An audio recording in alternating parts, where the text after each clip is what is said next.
Rob here, Old City Vapors, with another edition of Weird Wednesday. What's been going on?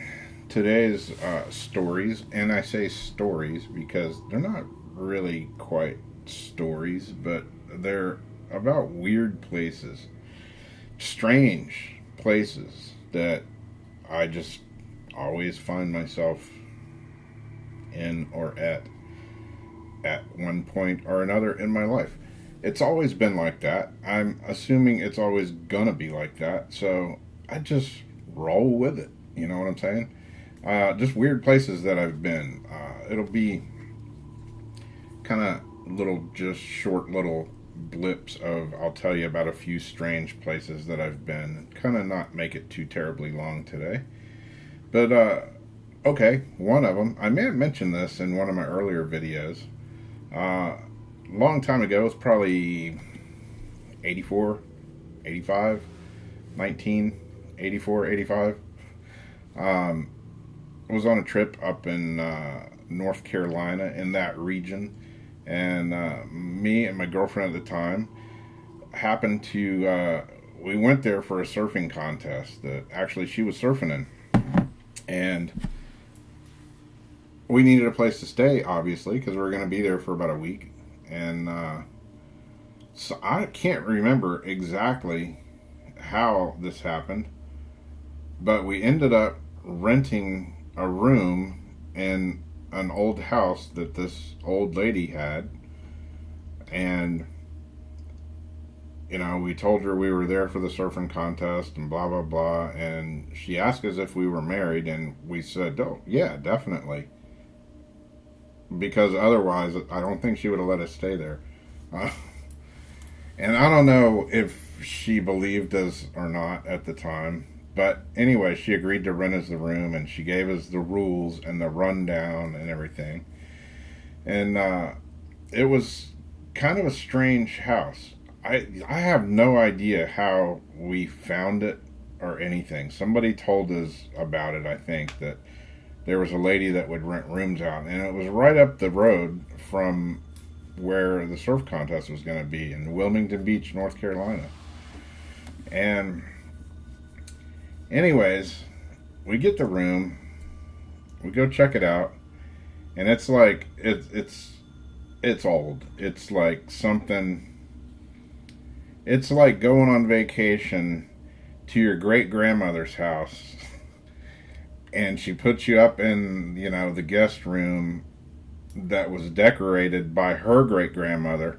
It was kind of, you know, where I'm heading there. It was, yeah, it was old and nice, but old and funky. And, you know, doilies and fancy bedspreads and old, like, you know, wrought iron bed and everything. But hey, it was a place to stay, and it was pretty cheap, and it ended up being pretty freaking creepy. Because we'd go to bed at night, and, you know, we would swear that there was somebody in the walls of this place. And I mean, it was funky, creepy, weird feelings. Like the pictures on the wall, I would kind of lay there and look at them and make sure, you know, that the little eyeballs didn't come out and there was somebody looking through, that type of thing. It was kind of weird. And it comes to find out, you know, we're talking to the lady, and she said, yeah, there was just a film crew here and blah, blah, blah, you know, and they came and redid all the landscaping and did a bunch of stuff in the house and everything, and they filmed a movie here, and it was called Blue Velvet, and that fancy actor Dennis Hopper was here, and blah blah blah. She's telling us about this, you know, and lo and behold, the movie is released like the following year, and yeah, we stayed in the house where, not all of Blue Velvet, because there were several houses there, but we stayed in the house where part of it was filmed. And it was a strange place, and it was a strange old lady that owned that place. Or, I don't know, hell, if she owned it, she may have just killed the people and was renting out rooms. I don't know the whole story. But it was really weird. Lay down in the bed at night and lay perfectly still, and you could hear the clock going. And I would swear you would hear somebody walking right outside your door. You could hear the floorboards squeaking, and they'd stop. And I'd swear that old lady was fully creeping on us or something. It was bizarre place to try to get some rest. So yeah, that's my little story of being in the one of the blue velvet houses, and it was kind of cool in a way. But like I say, I have no idea. Here we go. Find myself in a kind of a weird place. It happens.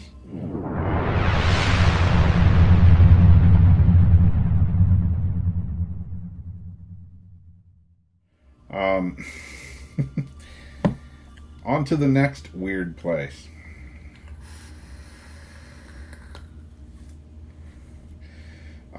2005, I went to France, you know, that country across the pond, and traveled by myself, completely by myself. Was going to meet up with several other friends. I used to be really heavy into flying kites. Can you picture that? I still do, actually, fly kites, but not just, you know, single line. I do have single line kites, but they're huge, big, gigantic kites. Not just like the Charlie Brown kite stuck in the tree. But anyways, I was one of the 4 chosen to represent the United States in the World Freestyle Sport Kite Competition. You know, the dual line kites that you fly around, do tricks with, fly precision figures, all that. Anyways, I go to France, traveling by myself, long ass flight, and I get there and I'm carrying I have a regular, like, pull along, you know, on wheels, like, little suitcase for my clothes and stuff. And then I have this bag to hold my kites in. I had probably, I don't know, 8 or a dozen kites or so in there. All my line sets, everything. And it just so happens that it was a bazooka tube transport bag. Not for a bazooka, but that was the name on it. That's the name of the luggage. It looked like I was carrying a freaking grenade launcher. So I studied up on my French. I knew a lot, you know, how to say this, how to say that, how to order my food, you know, because fat guy got to eat, right? I get there, and right when I get off the plane, I had to catch another plane. I landed in Paris, and I had to catch another plane to actually my destination of where I was going. And big airport, you know, all the signs are in French. And then it hit me. I was like, shizzle. I learned to speak some French, but I haven't learned to read it. Anyways, I finally got to my destination, which was Cap d'Agde, France, which happens to be the world's famous nudist colony there. That's a whole nother video. Anyway, where the competition was being held, this girl came, met me at the airport, and I was like, well, hey, this is a cool start, you know. Got there, she dropped me off at the beach. It was a beautiful day. Went and flew some kites, practiced my routine and stuff for this kite flying event, and then got to my hotel. And it was an old, funky hotel. I had no idea where I was staying. That it was all taken care of, you know, my food, transportation, which transportation including a shitload of walking. They didn't really inform me about that. Had like a 2-mile walk back and forth to the event every day for a week. But had blisters on my feet, man. Anyway, the hotel. uh, a funky kind of hotel. Strange. I don't know if it was a hotel, motel. No, it was a hotel, but it was strange, to say the least. Um, you know, being Americans, we're spoiled. I mean, you get a good hotel room here, and you got satellite or dish HBO, digital flat screen TVs, air conditioning, big, huge king size bed. No, no, not in France. No, not where I stayed. I know there's nice places there, but where I stayed was not like that at all. So it was a little bit of you know, a trip. But I mean, I've been to Costa Rica a dozen or more times. I've been all over the place. So, I consider myself kind of a well versed traveler. Well, I get to this hotel, strange looking place, strange looking, just had a weird, like echoey, old, kind of mildewy, uh, but sort of clean. Um, got my room. I didn't know if I was staying with somebody. A lot of people were kind of, bunking up. I figured I'm meeting three other friends there. We're probably all going to have the same room, or we're going to have a suite, or no, it was none of that. Uh, they actually were sharing rooms with other people. Somehow I ended up getting my own room, which wasn't really a room. It was like almost like a little studio apartment. It had a balcony that looked out onto a massive cluster, you know what I'm saying, of traffic. Not that it was a super busy street, but there were all these just people in little tiny cars and mopeds and bikes, and it was like watching the ant races in the middle of the day sometimes. I was like, how? I just sit on the porch and watch and go, wow, who's going to get in a wreck first? But had the porch, balcony area. I was like 2 stories up, I guess. Had a little kitchen and a little kitchen table area. Then it kind of came back real narrow. Wasn't like this big, huge, spacious place. Real narrow.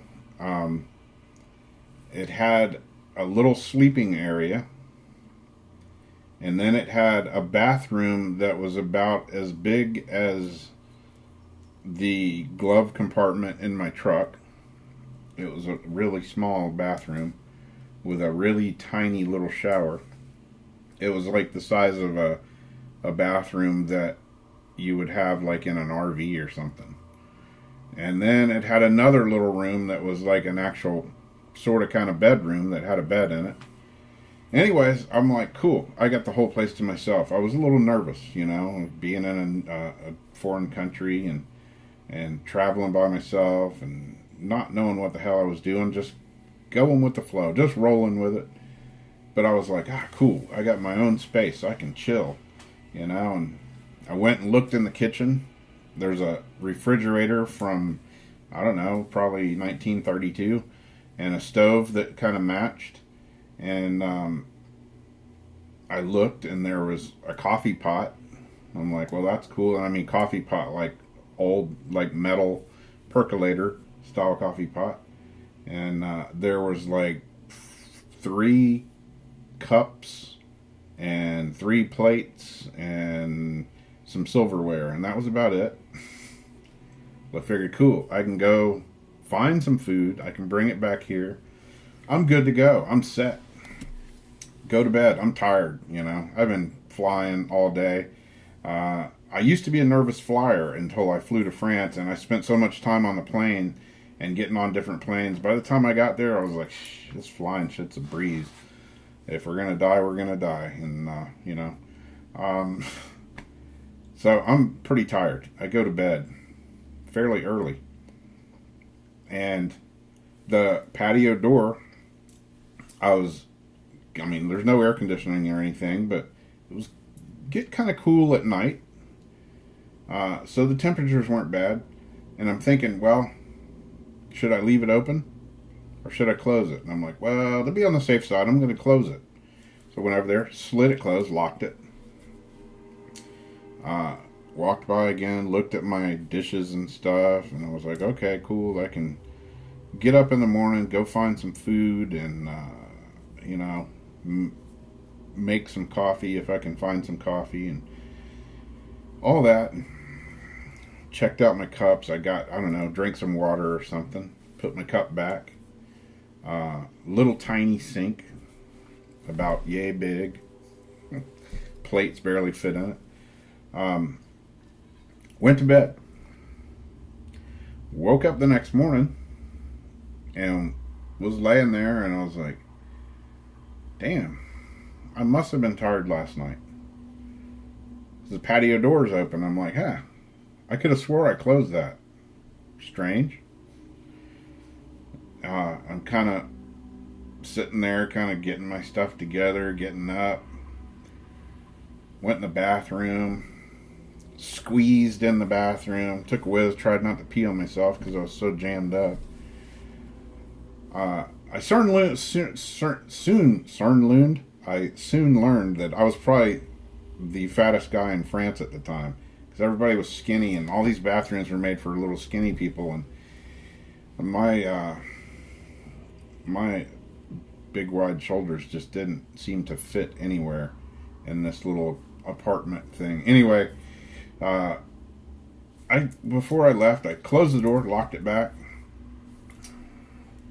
set my dishes out, figured out what I was going to go eat, left, came back, freaking sliders open again, and my dishes were not in the sink on the little drainer thing. They were over on the table. And I'm like, is the maid coming in here when I'm asleep and doing this? And this went on for the next 2 nights. I actually heard my coffee pot rattling.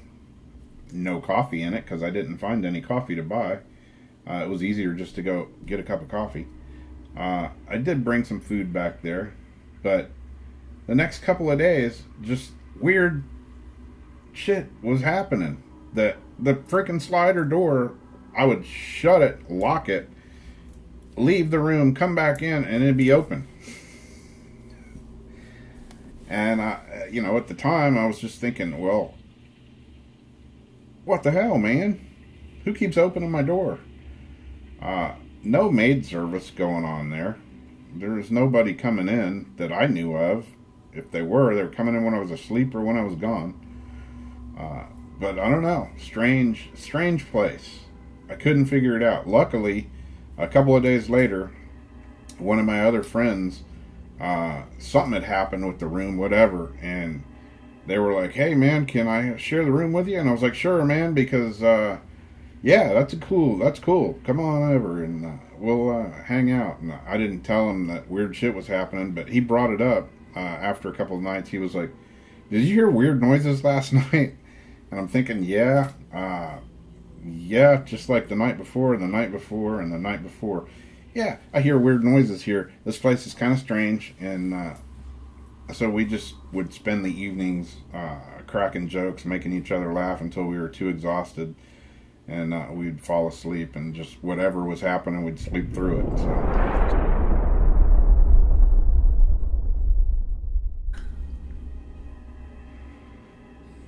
Rockin' Silver Play, and have some home brewed DIY. Man, I just made this the other day, and look, it's half empty. 30 mils, 15 mils of it gone.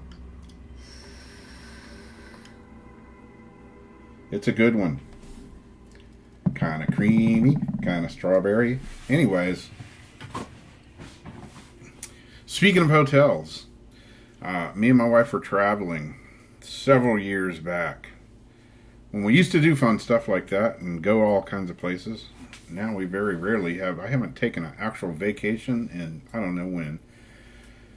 But anyways, we were traveling on the road. We were going somewhere. Hell, I can't even remember where we were going. But I do remember this. We stopped at this hotel. And we didn't leave here. We both worked that day. And we didn't leave until, I don't know, late in the afternoon. It's like some wee hour of the morning, and we, I'm driving, and I'm to the point of like I think I fell asleep and drove off the side of the road. I'm like, God, this is just nuts. We got to find a place to stay in like the next 10 minutes, or I'm just gonna pull over on the side of the road and go to sleep. And we're driving. We pull up and found this motel, and it was the first one I saw. And I'm kind of like, this place is weird. You ever been to in South Carolina, right on the border there, south of the border? That if you ever go to south of the border, make sure you go at like 4 in the morning, because you will see the weirdest shit. Every time I've been to south of the border, it's always been some wee hour of the morning, and it's just bizarre. It's just freaking bizarre. I always feel like I'm in some sort of that one scene from a David Lynch movie. I can't think of the name of it, but there's like a midget and like a chihuahua and a gangster looking dude. I mean, just bizarre weirdness. I think I saw Elvis there. But anyways, this motel kind of reminded me of something out of that setting south of the border there. Strange looking, had this big archway thing, and you drove through it, and weird. I went in and told the guy I needed a room, asked him how much it was, and it was cheap. It was like $30 or something.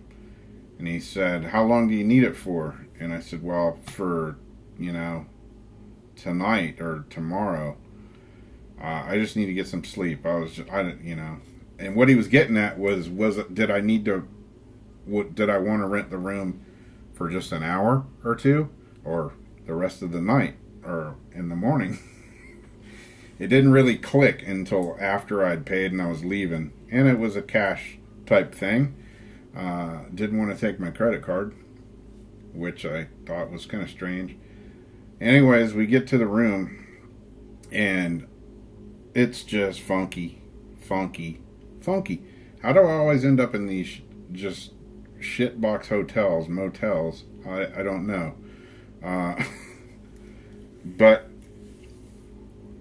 the thing that stuck with me, well, there was a few things that happened. The door wouldn't lock, so that was kind of interesting. The door wouldn't lock correctly. Didn't feel like it would lock correctly to me, so we ended up having to shove a chair under the doorknob on the door. And there was a refrigerator in the room, and it was, again, like from 1932. This white refrigerator with the big silver handle on it. And for some reason, it had this huge chain link chain wrapped around it and through the handle, and big padlock on it, like the refrigerator was locked to the wall and locked closed. What was in it? A dead body? I don't know, because I couldn't get in it, but it was making this horrific sound all night that pretty much didn't allow us to get any sleep. And other than that, at whatever time, it was just before the sun came up, it was one of the bam, bam, bam, bam on the door. So I'm like, been asleep for like an hour or so, and first thing I do is grab my pistol, because I'm like, I'm not ending up in that refrigerator today, tomorrow, or any day, and neither is my wife. So I go to the door. It's this huge, big, ginormous black dude, and he's like, "Yo," and I'm like, "Yo, I got the wrong room." I was like, "That's good, that's cool, but that's good." Weirdness, man, weirdness. Went back, got a couple more hours of sleep, ended up getting up at like 9 o'clock or something, 8 or 9 o'clock that morning, and with the lights, with light and everything in the room, It was like waking up in a freaking horrific nightmare. The place was off the charts, funky. Uh, my wife was pissed. She was like, I can't believe you got us to stay here. I can't believe you picked this place. I can't believe we stayed in this freaking dump. And I'm like, yeah, you might want to get a shower, but we'll go down to the truck stop and get one of those because I'm not taking a shower here. Ah, man, weirdness, weirdness, weirdness. This was a kind of another ramble. Just been super busy. Haven't had time to get my ass in the car. And I planned on doing it today, and lo and behold, I had to work late today. I usually get out of there by like 5 or so, and today I had to work till 7:30, and then it's pitch dark. So, as fun as it would be to go to the graveyard at night, I don't know if I could film that much, but who knows? Maybe I'll have to do that. Graveyard shift is coming up soon, I promise. I know I keep saying it, but it will happen soon. Anyways, just thought I'd throw a little short story, Weird Places, Weird Wednesday vlog, sorta. Rambled stories. I gotta go now and go find something to eat for dinner because it's starting to get late. You guys take care and stay creepy, folks. Stay creepy.